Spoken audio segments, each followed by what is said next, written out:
And here we go. Gotta get the Instagram feed up. And there it goes. All right, one last time for 2025. I am Coach James. This is Wind Tunnel Wednesday. I am the creator and lead instructor for All About Aerodynamics, which is a science program where I use Hot Wheels cars to teach kindergarten through 6th grade students about a range of science and physics-related topics, including but not limited to friction, force, aerodynamics, drag, lift, Isaac Newton and his 3 laws of motion, kinetic energy, potential energy, elastic energy, elastic force. All of those topics we cover after we've covered all the science, after we've conducted experiments to drive home those concepts. Then and only then do I bring in about 400 different Hot Wheels cars, and each student has the opportunity to select a Hot Wheels car they think would be fastest in a series of races based on everything that they've learned in the class.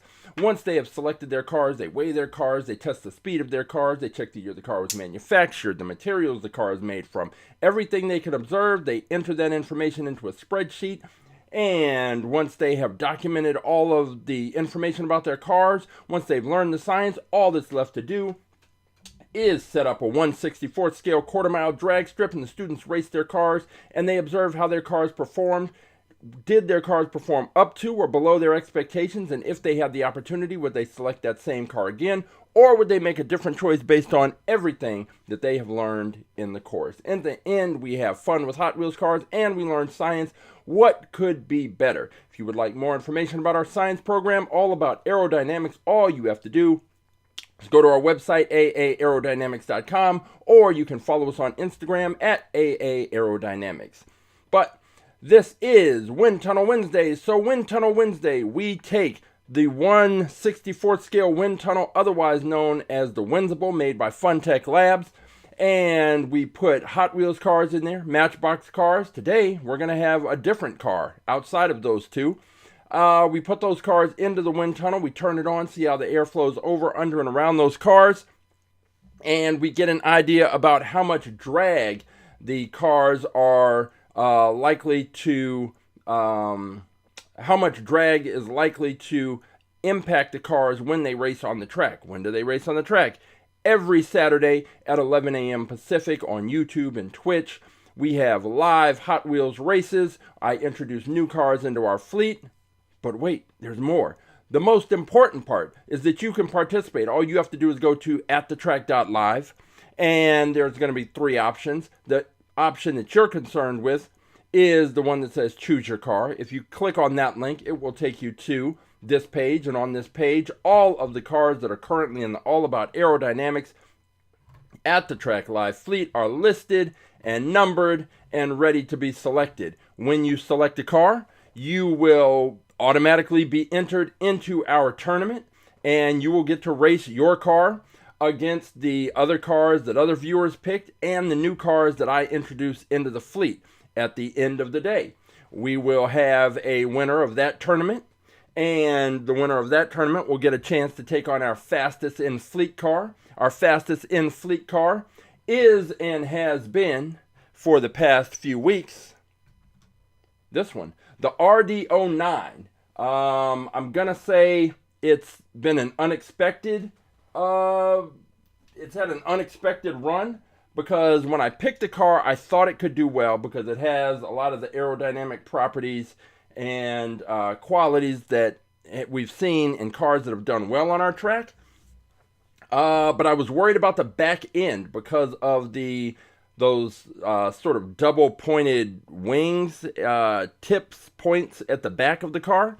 And I didn't think it would get good, consistent launches. I was wrong. It has been fantastic. It's actually beaten out some cars that I thought were really gonna take it out, especially this past Saturday.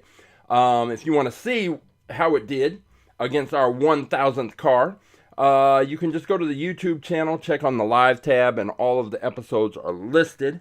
And if you do find the car that you want to race, all you have to do is take the number that's in front of that car. All of the cars, I forgot to mention this part, all of the cars have a number. And all you have to do is drop that number in the chat, and I will pull the car. Today we'll put it in the wind tunnel. On Saturday we will throw it into the mix and race it on the track and see what happens. Hey, Rough Shot, how you doing? Speed Demon Racing, how you doing? But the first thing we're going to do is take the RD09 and put it into the wind tunnel because it is our champion. And because it's our champion, because it's been the fastest car on the track for the last about a month and a half, that means that it's got some quality that is making it the fastest car in our fleet. So let's head over to the wind tunnel. Let me grab this. And we will put the RD09 in here. We have seen cars with this aerodynamic profile, meaning it's got that very smooth transition between the hood, the windshield, and the roof.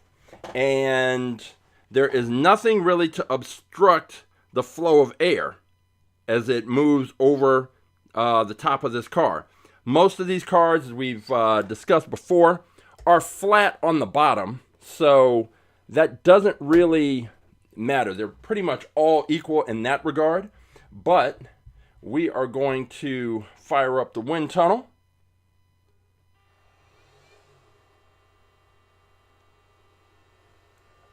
And we can see exactly right when that smoke first appears, how it flows over the body of the car. And we are right now at 67 miles per hour.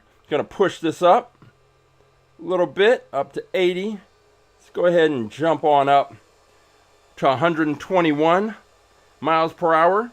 And you can already see that air, it hits right at the nose, right at the bumper, comes right up over the hood, transitions right to the windshield, right up to the roof line, and then across that kind of raised engine, which is at the back of the car, and then flows right off. So as we push this on up to 147 miles per hour, and we are still seeing a pretty smooth airflow. There's not a lot of turbulence. When we put some other cars in there for contrast, you'll be able to see what a turbulent airflow looks like. But we've had cars where they seem pretty good, but they have a big frontal area and the air will hit right at the bumper, and then you'll actually see it kind of flow or separate from flowing along the lines of the body and just kind of curve up and break away. And essentially, when you want the air to flow right along the lines of the body, that's the ideal situation.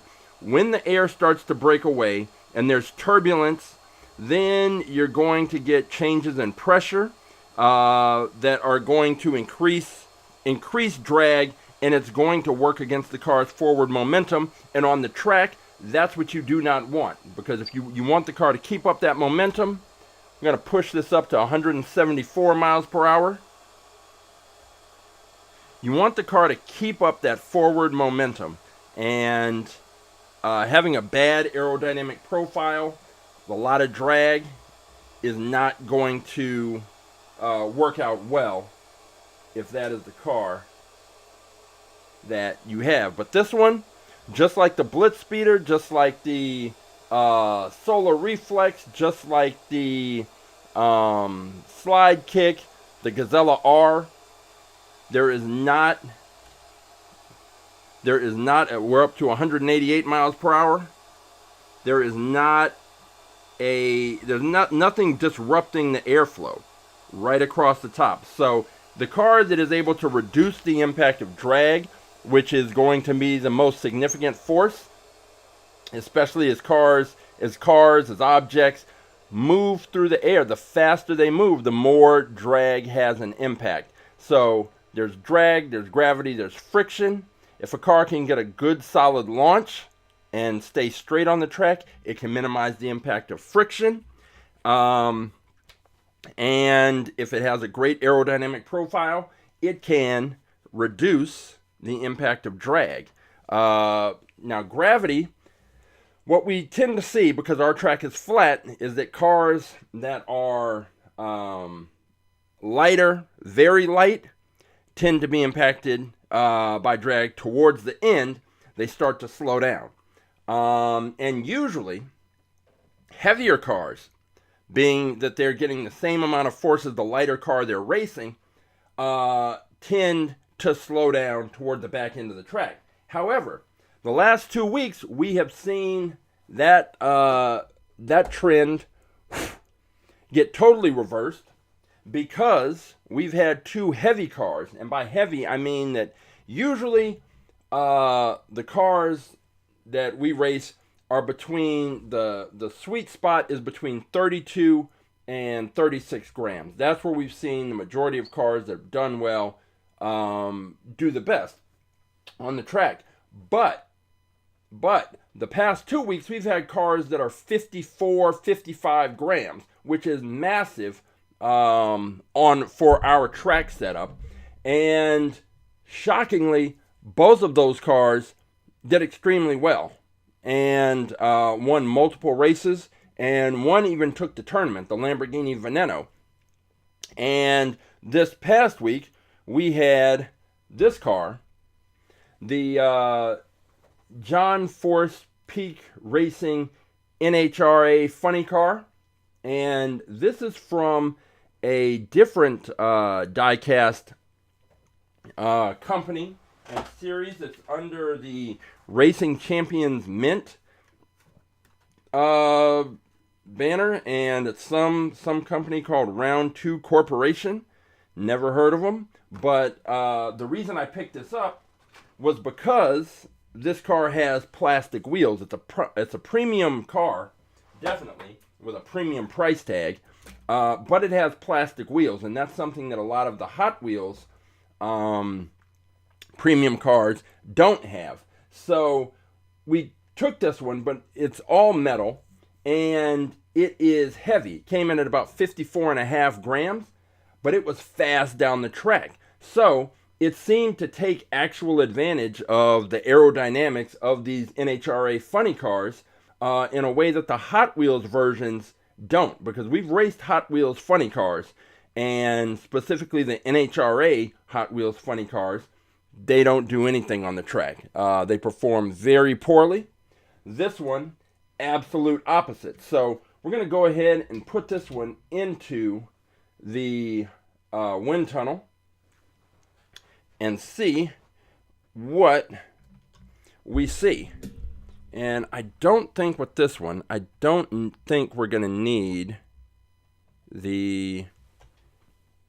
I don't think we need the wheel stands. I'll use them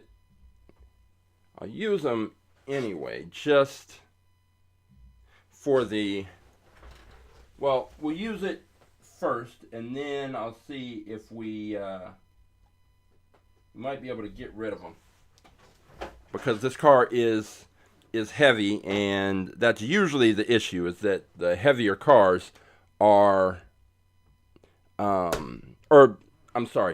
if the cars are the standard weight, they tend to roll around when I lock down the door on the wind tunnel. And here's what we've got right now. Push this up. We've got 67 miles per hour, and we are seeing, now what we are seeing is that airflow right there. It's hitting the front, coming up over the top, detaching from the body and going up. But let's see what happens when we push the speed up.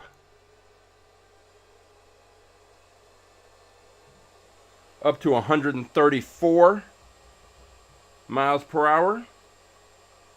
And it's a very smooth airflow. The funny cars obviously have these long extended hoods that cover the engine.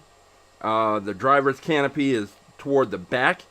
And one of the things that we see with a lot of the cars that do well is that there's not a big drop off from the roof line down to what in most cars would be the trunk area.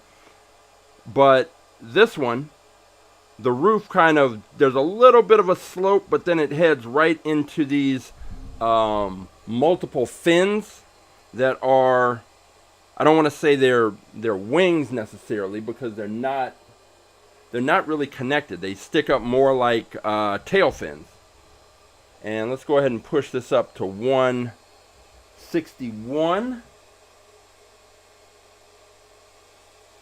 174.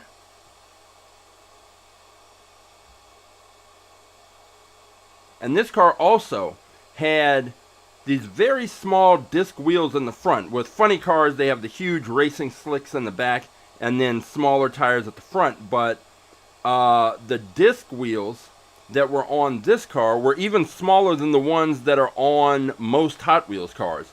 So that was kind of interesting there, and something that we don't typically see.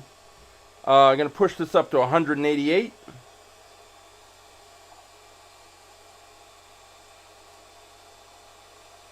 Yeah, this car, yeah, it's definitely got an aggressive lean, but this one is the most accurate. What I need to do is go back and find and pull the Hot Wheels NHRA funny car version, because I think Hot Wheels and Mattel, they tend to do some things with the cars to really make them, they're a little wider. I think Matchbox cars are more accurate as far as the dimensions of the car.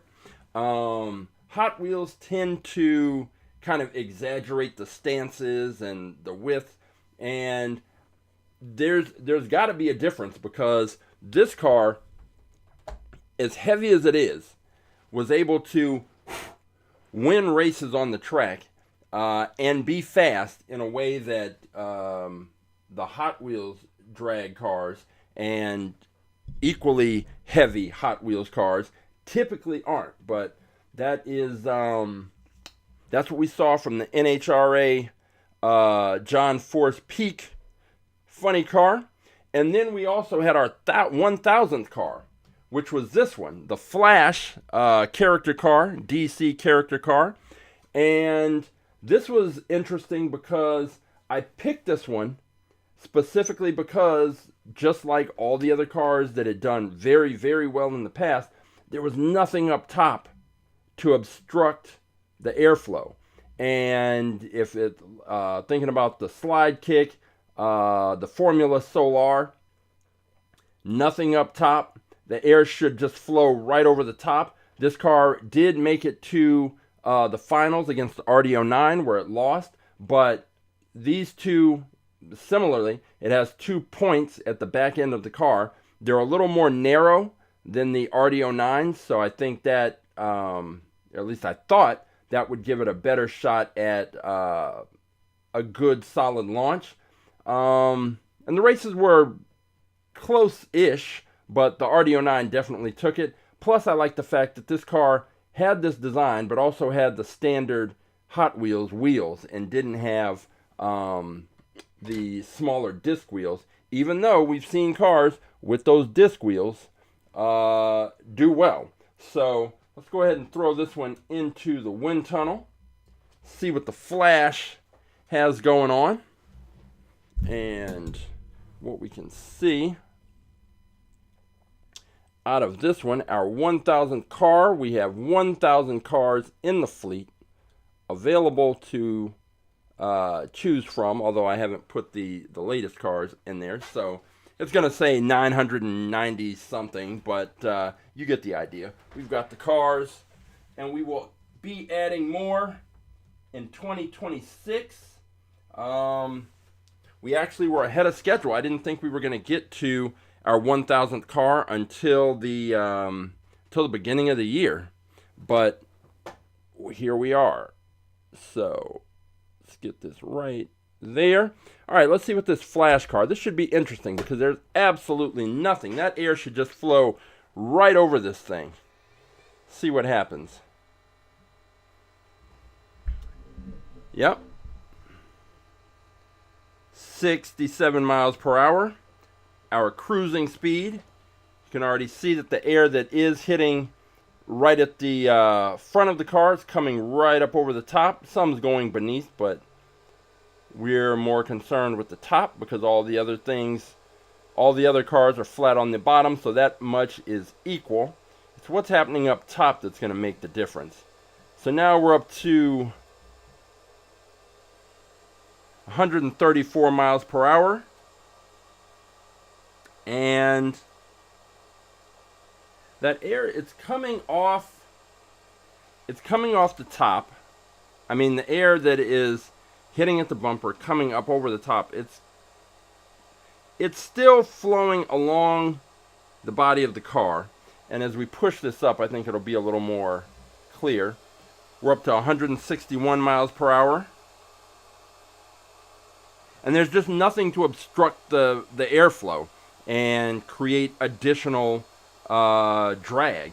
And that's the whole point, is trying to minimize the impact of drag and keeping that speed up down the track and taking races. Let's go ahead and push this up. Rough shot wants car number 80 and car number 330. I'm going to go grab those while the flash car sits in the wind tunnel. 80 and 330.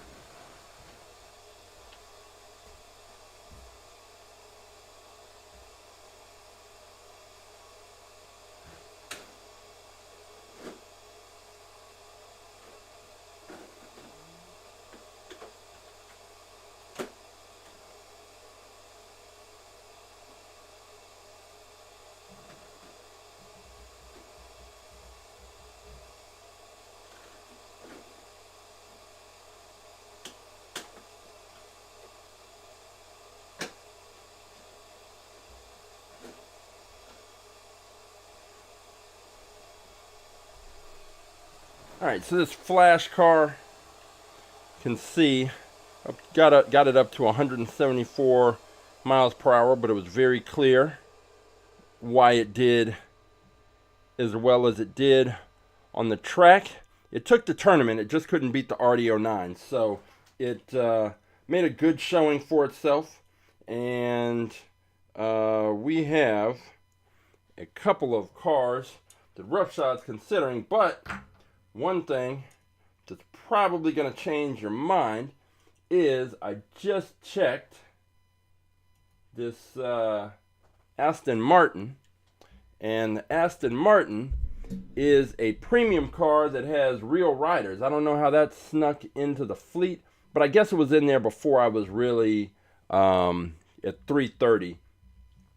Before I was really kind of paying attention to the fact that the real riders have absolutely create too much friction and just don't allow the cars to compete with the plastic wheeled Hot Wheels.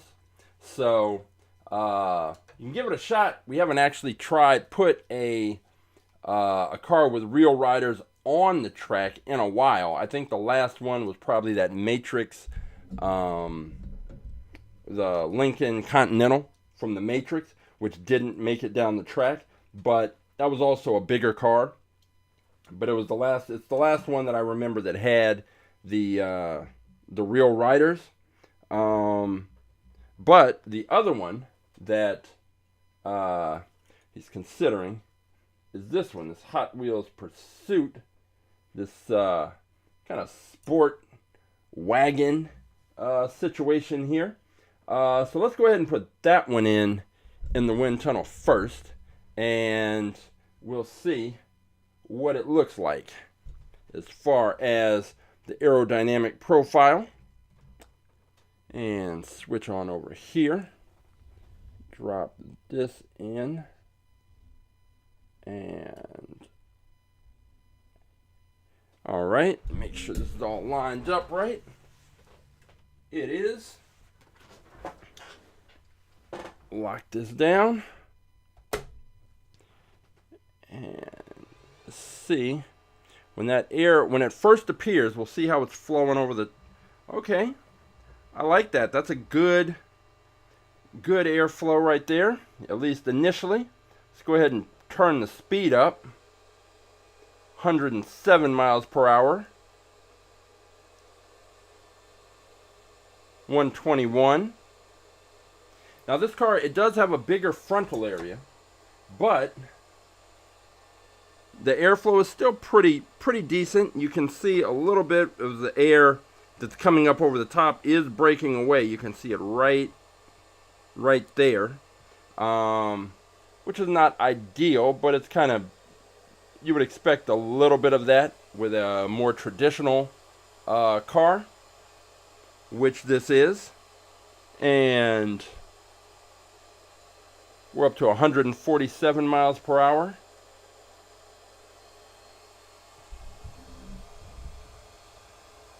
Pushing this on up to 161.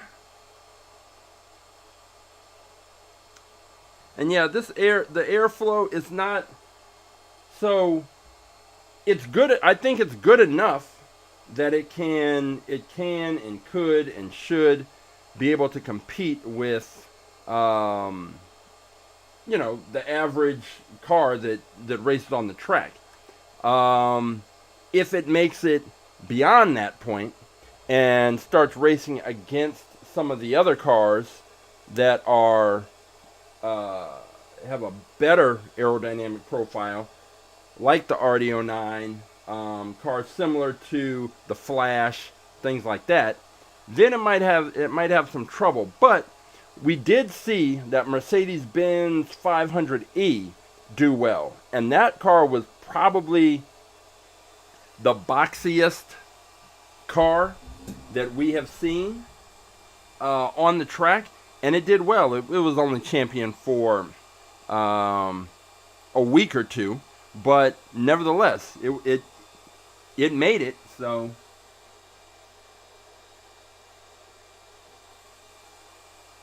you just check this out, and the airflow is not, it's not as turbulent as I would have expected. I think that even though this is it's a fantasy car, but it's still got a more traditional design. It actually kind of looks like there's a Cadillac, an extremely high-end electric Cadillac that maybe they've put it into production at this point, but when I saw it initially on YouTube, maybe, I don't know, in the last year or so, kind of had a similar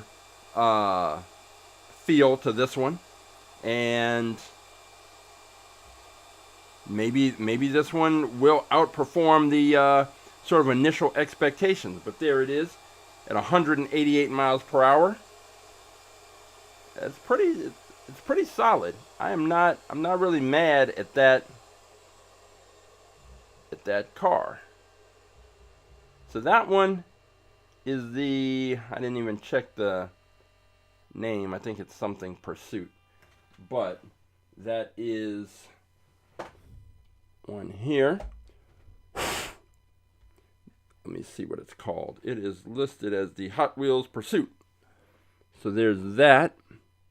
And then I think Roughshode's going to look up another car, but Christopher had an interesting pick. But his first pick, I need to make sure it can fit. It can. Just checking to make sure it can fit into the launcher, and it did. And here we go. It is this one. This is what he's considering. This is it a Silverado? Yep. This Chevy Silverado. This is clearly a custom style, kind of lowered. Very cool. I don't know. It's wide. Now that's good because it's going to prevent it from bouncing around the track. So that's always a plus, having a wider car. But the question is, it is very, other than the fact that it's got the wider wheels and it's lowered, the stance, it's pretty much a traditional pickup truck. And the bed, we've talked about that with some other pickup trucks in the past, the difference between the bed being open and the bed being closed. We just had this lowered truck, the Bouncing Base, just raced on Saturday, and that would actually probably be a good little matchup right there. The Bouncing Base against that Silverado. But let's take the Silverado, put it into the wind tunnel, and see what we see. Switch on over here and get the Silverado lined up on the wheel stands. We put these wheel stands in to keep the cars in place, because a lot of them would roll forward just a bit when I just sat them in the wind tunnel. Then we tried the Windsible, which was a dyno that you could put in there and drop a battery in, and it simulates the cars with the wheels spinning. The problem with that is that the cars would move off to one side or the other. They wouldn't stay centered. And that's a problem because the smoke streams are centered. So if the car's drifting off to one side or the other, you're not really getting that much accuracy from or information from the wind tunnel. And with this one, we can already see when that air came on, the smoke turned on, it's hitting that front, and then it's just bouncing all the way up to go over the top and coming underneath. And you can see it there. The air is hitting. We didn't see anything like this with the Flash car, with the RD09, or even with that Hot Wheels Pursuit. And it's just coming up over the top. But that's at 67 miles per hour. Let's go ahead and kick this speed up a bit and see what we see. Alright, so now we're up to 121 miles per hour. Let's get up to 134.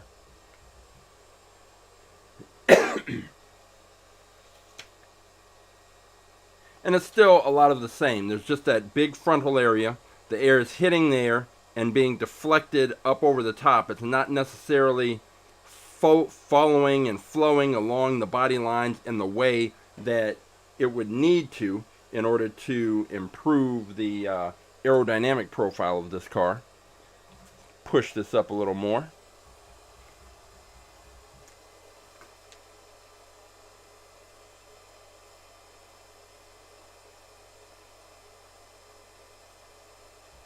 And we're up to 147. 174.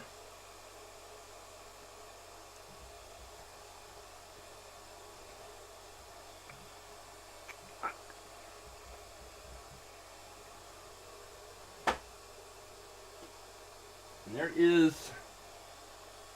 there's just a lot of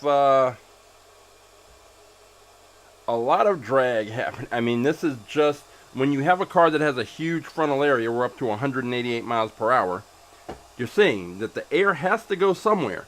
And when it hits that front, you want that air to touch the car and then start flowing right along the lines of the body.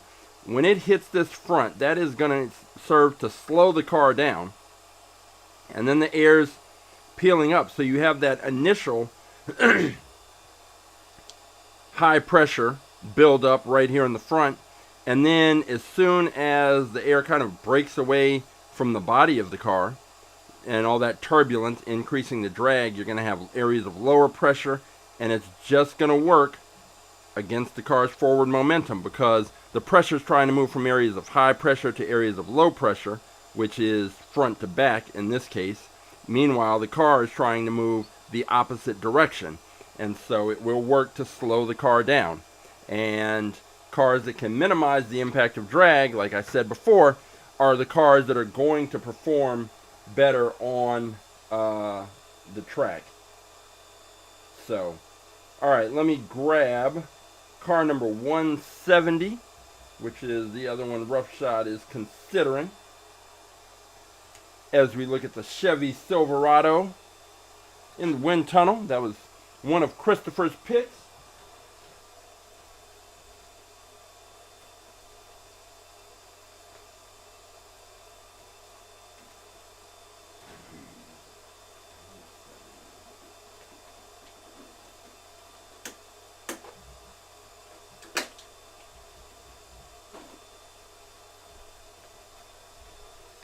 Alright, we are going to take a look at the other car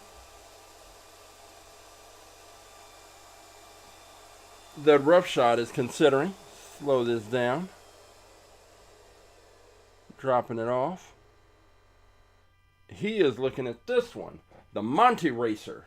And this one has, I already see, I like what I see, because it does not have anything up top to really get in the way of that airflow, and that is a plus.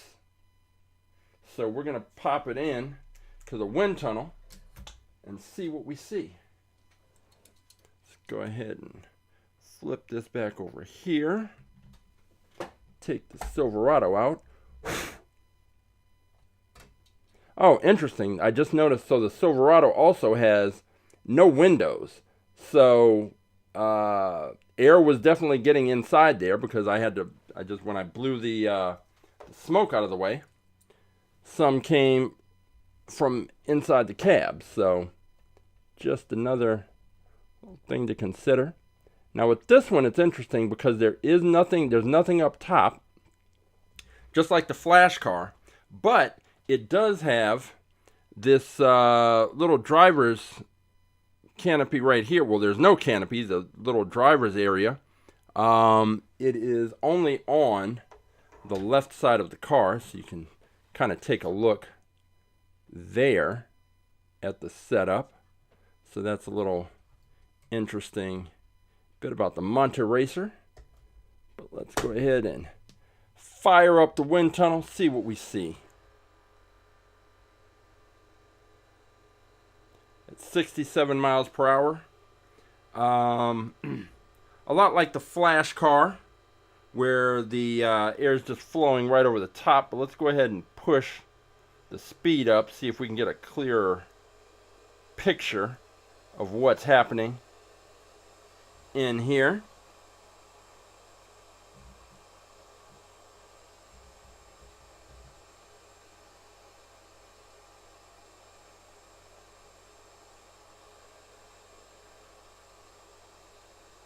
It seems like I'm trying to kind of pushing it up to 147.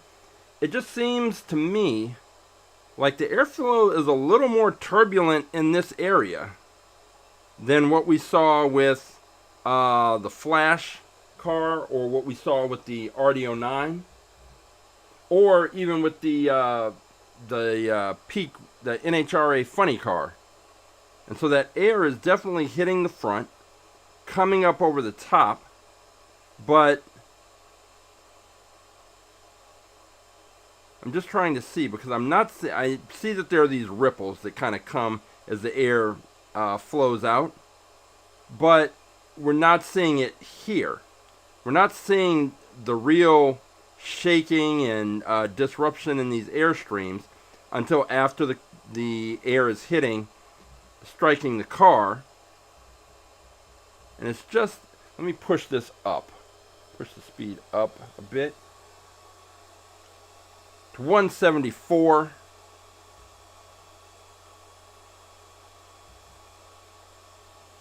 And I don't know if that has to do with that open driver's area or not.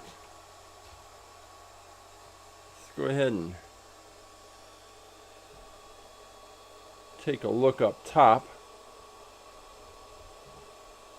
So we do have the car with that driver's area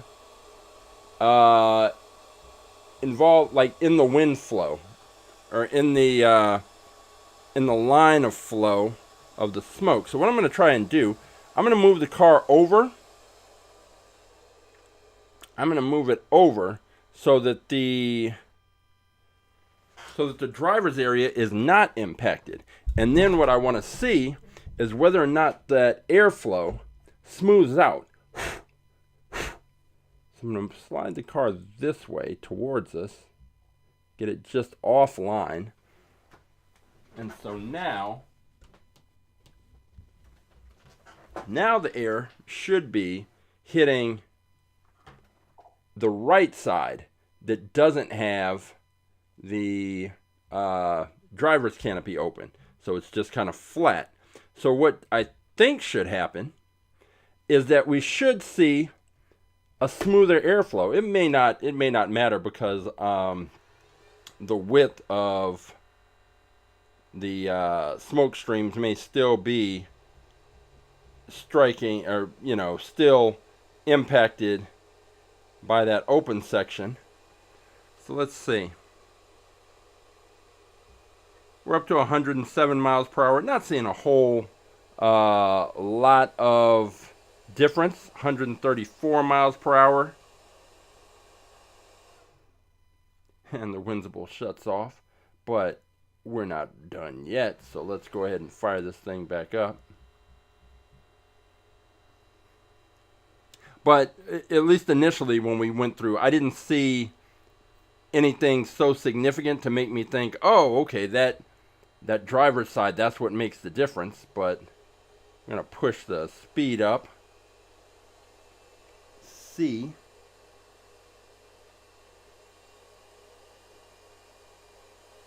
To 147 miles per hour.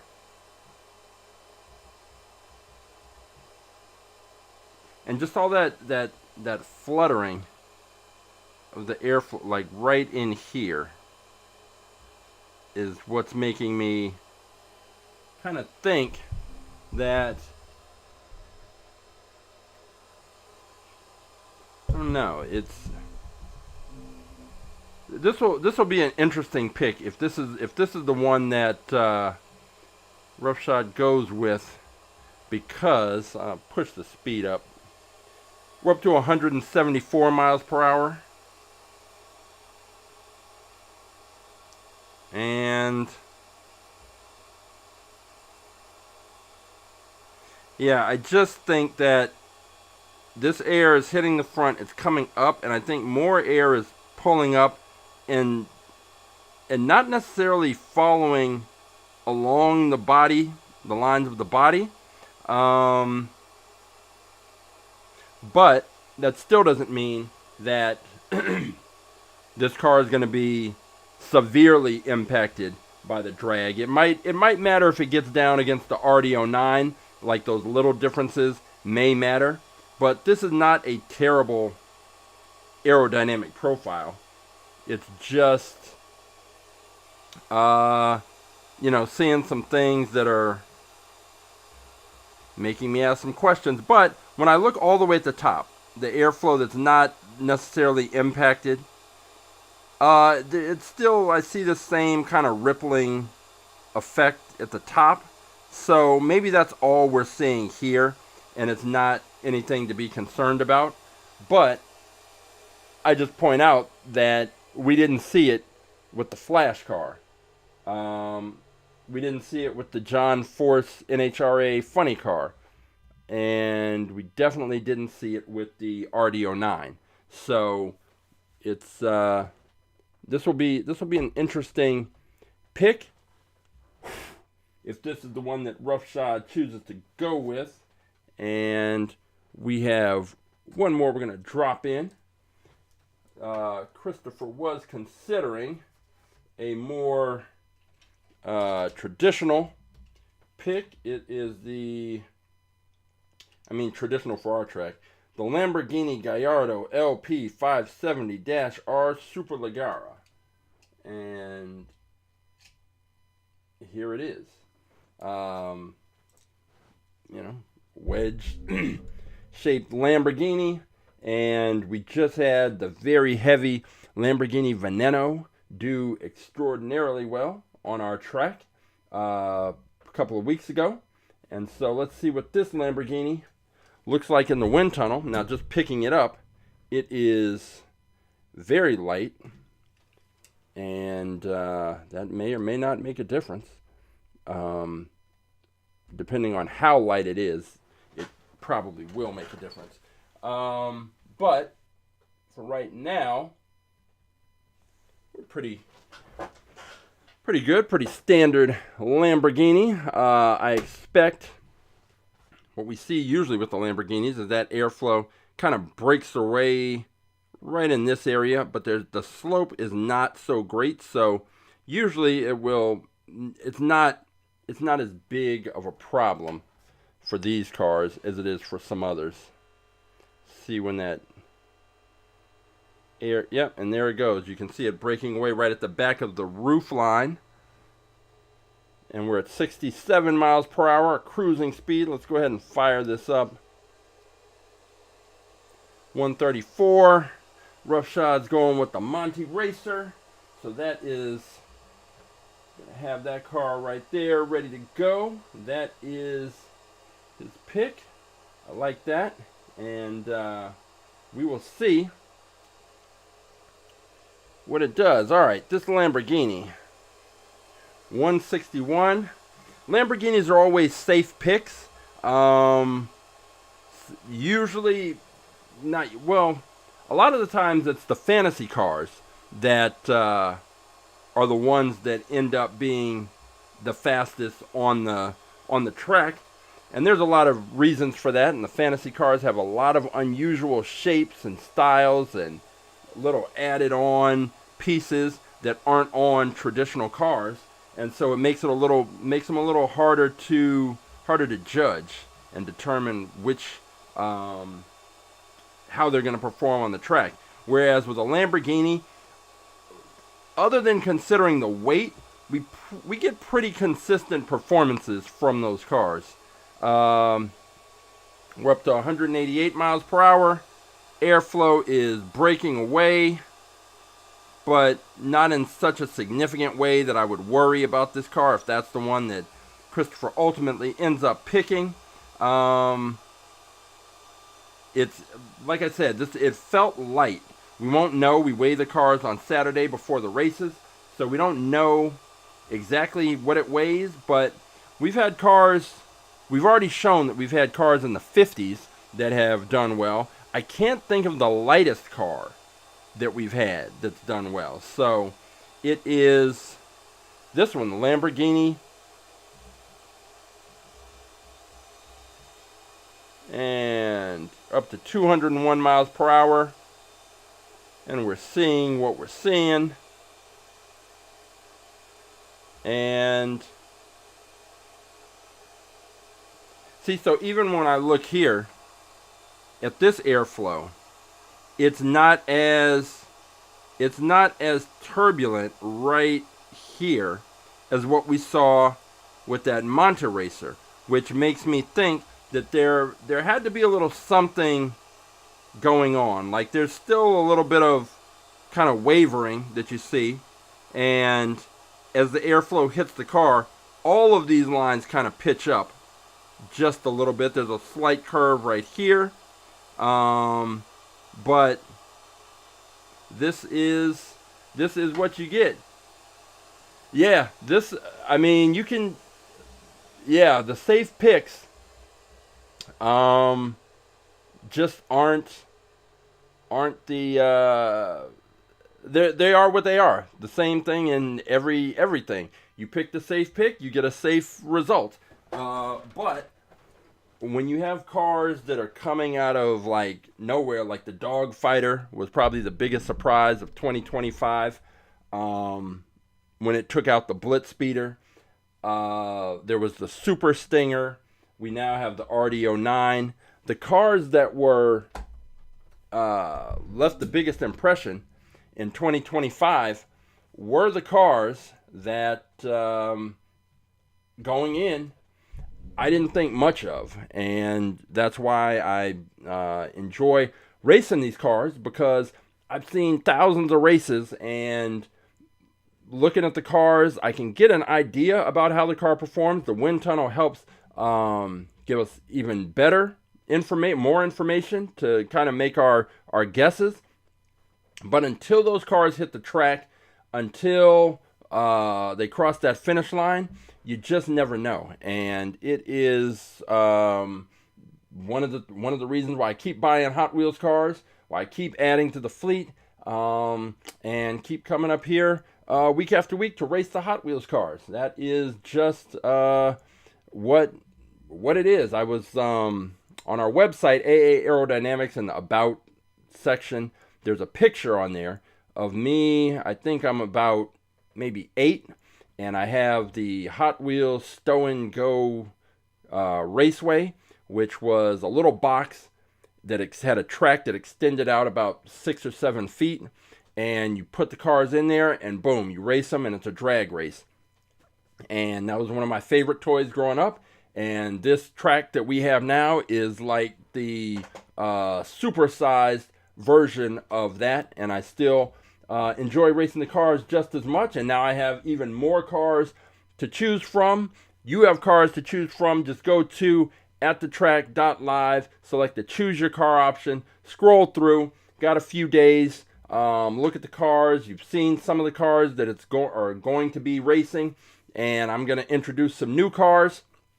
Find the one that you want, take that number, and drop it in the chat, or you can just somebody sent me a DM on Instagram earlier. Just put the number in there, I'll pull the car, and you will be in the tournament, and we'll get to see, can you find the car that's going to beat the RD09? I almost found it last week with that Flash car, but nope, the RD09 is still the champion. I guess I found the RD09 because I picked that specifically because I thought it would do well. Didn't think it would do this well, but here we are.